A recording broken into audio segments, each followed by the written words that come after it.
Hello everybody, welcome back to 10 Minute Reviews. I'm Jason, bringing you today's episode. My fuzzy little co-star Freya is glaring at me like I owe her money, so she may make an appearance and attack my face at some point. She always seems to. As always, guys, please hit the like and subscribe buttons. We appreciate all support you guys might want to give us. Outside of that, just check the links down below. I've put links into our Discord, our Patreon. Thank you guys, and books we talk about, and just anything else I can think of. I don't want to keep rambling on. So today's video is a new, I don't want to call it a series, but a new idea, I suppose, that was suggested by some of our viewers. As I do these little roll-up videos, talking about authors that you guys may not have heard of, older authors or authors that that just might have been overlooked, because we can't keep up with every author within one genre, much less all the genres that are out there. It was suggested that I do videos where I talk about the individual authors. So I'm going to have these featured author videos, and today's is John Ringo. I brought him up on sci-fi authors that you guys may not have heard of, and for those of you guys that watch my channel a lot, you'll know that he is my favorite author, definitely my favorite sci-fi author, but he is pretty much my favorite author.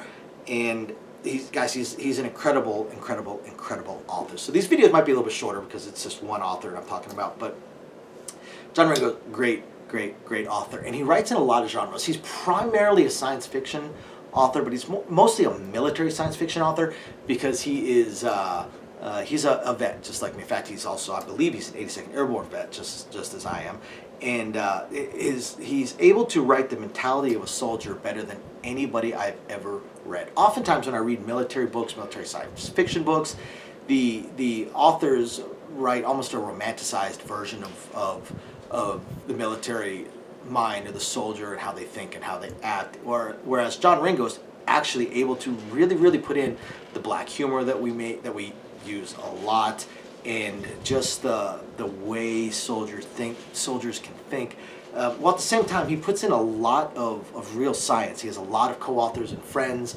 and consultants that are multiple PhD holders, and he puts in real science. So his books are absolutely fantastic on the military side of things, on the science side of things, and the characters he writes are great, and the dialogue is great, the worlds are great, and he writes, again, in all kinds of stuff, primarily military science fiction, but a little bit of everything. And I'm just gonna mention a few of his series.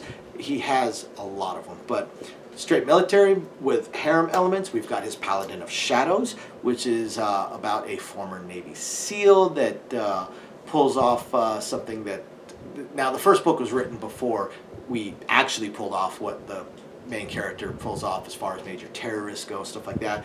Ends up with a lot of money thanks to some bounties, but having to change his name, and ends up building his own little mercenary company, and while also having basically a harem, and he has his own country in a way, or at least a valley within a country. And it's a really cool series, so it's much more of just kind of a modern military type of series. He also has his Council Wars series, which kind of goes to a fantasy type thing, and yet it's a far future fantasy type element where we have AIs and space travel and things along those lines, and yet due to almost a terrorist action, the AI is used to suppress technology and medicine and everything that makes them so super advanced, almost back to medieval times. And that creates a really cool kind of dichotomy between high tech and low tech, and it's a lot of fun. He brings up elements of Spartans in it, and along with the sci-fi elements. There's one book that actually happens in space, despite the fact they're using swords and spears and stuff like that, and it's really cool, a lot of fun.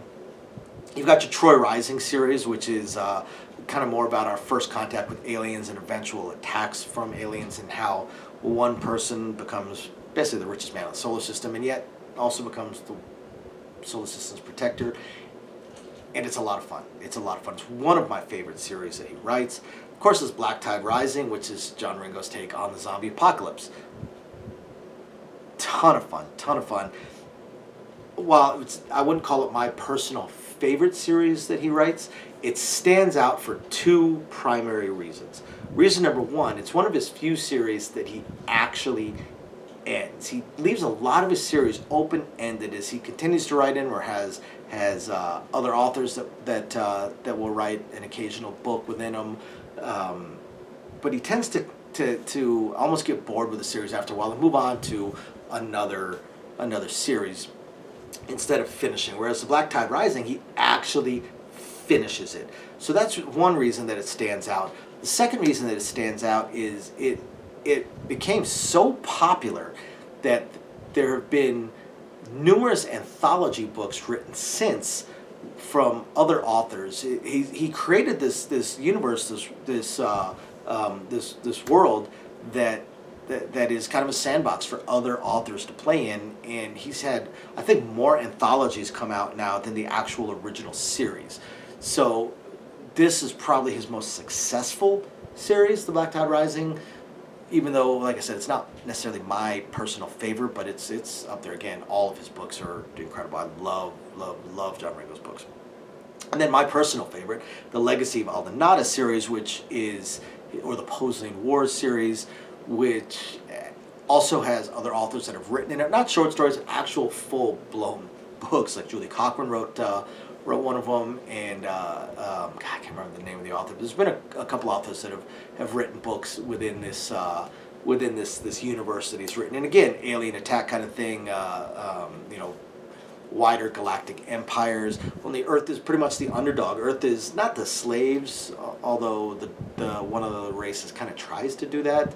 The Darhel, they kind of try and economically enslave everybody, but the world, it's absolutely fantastic, and the character, the main character, Mike, is a ton of fun.